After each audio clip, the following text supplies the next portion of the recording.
Coffee হাউসের সেই আড্ডাটা আর নেই, আজ আর নেই। কোথায় হারিয়ে গেল সোনালি দিকে গেলে সেই আজ আর নেই। লা লা লা লা লা লা লা লা লা লা লা লা লা।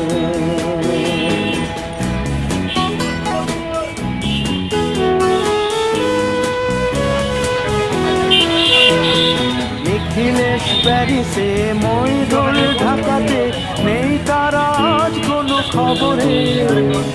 গ্র্যান্ডের গিটারিস্ট গোয়ানিজ টিসুদা ঘুমিয়ে আছে যে আজ খবরে। কাকে যেন ভালোবেসে আঘাত পেয়ে যে শেষে পাগলা গারদে আছে রমা রায়। অমলটা ধুকছে দুরন্ত ক্যান্সারে জীব